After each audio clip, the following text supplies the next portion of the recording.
तो एक 3 कॉम्बिनेशन देखिए। मान लीजिए एक बच्चे ने 60 ही प्रश्न किए, एक बच्चे ने 85 प्रश्न किए, एक बच्चे ने 90 प्रश्न किए। अब इनमें से हम अनुमान कर लेते हैं कि इनके सही कितने हैं, गलत कितने हैं, और फिर देखेंगे कि इनका नेट स्कोर कितना बचा। इस 60 प्रश्न करने वाला कितना भी कोशिश कर ले, 9-10 प्रश्न तो गलत कर ही देगा। तो हम मान लेते हैं कि उसके 51 प्रश्न ठीक हैं, 9 प्रश्न गलत है। 51 और 9 का रेशो मान लेते हैं। गलत वाले को मैं ना कोशिश करूंगा सारी संख्याएं वो लो जो 3 से गुणा होती हूँ, ताकि कैलकुलेशन करनी आसान रहे, वरना कैलकुलेशन में थोड़ी दिक्कत आती है। 85 वाले में अगर मैं ये मान लूं कि इस बच्चे के 64 सवाल ठीक हैं और 21 सवाल गलत हो गए, ये सामान्य बात है। 64 ठीक होना, 21 गलत हो जाना सामान्य बात है, इसमें जरा भी दिक्कत की बात नहीं है।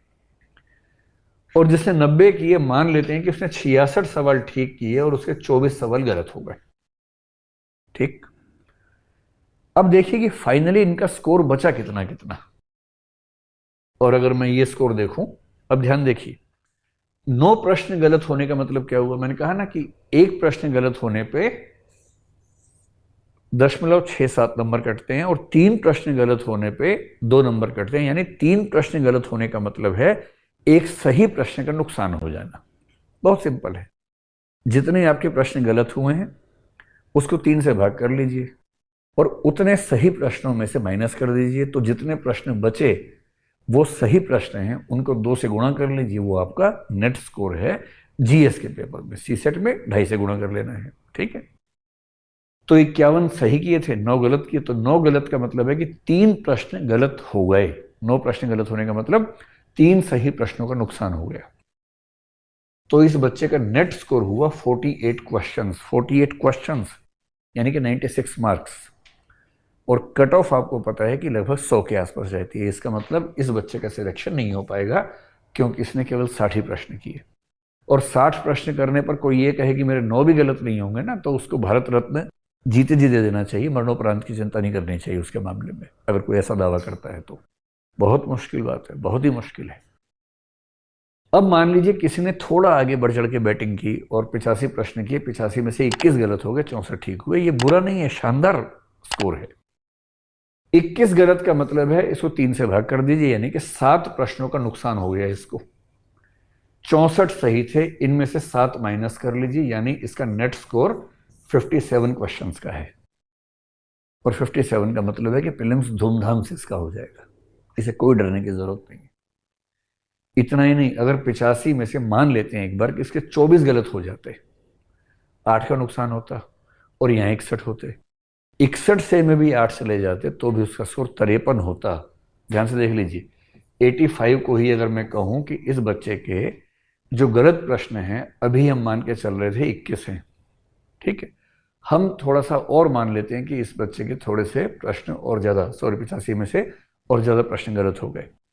21 प्रश्न जो गलत थे, हमने ये मान लिया कि इसके 24 सवाल गलत हो गए। 24 गलत का मतलब 61 सही हुए।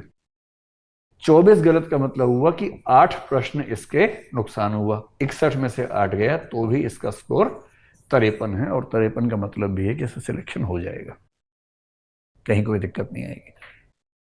अब मान लीजिए किसी 90 सवाल किए, 90 में से 24 गलत हो गए, 66 ठीक हो गए। तो 24 गलत का मतलब आप समझ ही पा रहे होंगे, इसका मतलब नुकसान कितने का हो गया? 8 का, क्योंकि 24 को 3 से भाग करेंगे तो 8 हो जाएगा।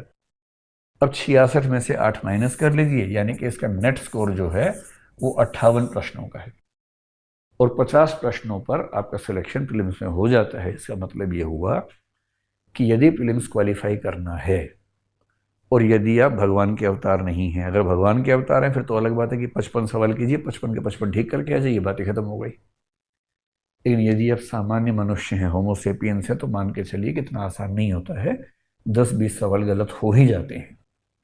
इसलिए कम से कम इतना ज्यादा प्रश्नों का स्कोर रखिए कि 10, 20, 25, 30 प्रश्न गलत होने के बाद भी आपका सिलेक्शन हो सके, आपका नेट स्कोर 50 के ऊपर आ सके।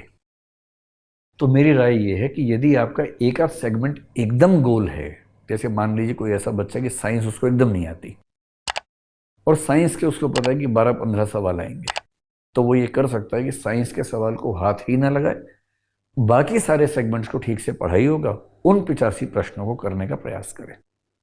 यदि आपके सारे सेगमेंट्स ठीक हैं तो क्या करना है, जिन प्रश्नों में एकदम आइडिया ना लगे उनको छोड़ दीजिए, जिनमें थोड़ा सा भी आइडिया लगे उनको ट्राई कर लीजिए। ट्राई कैसे करना है मैं भी आपको समझाने का प्रयास करता हूं, इसका भी एक सामान्य तरीका है।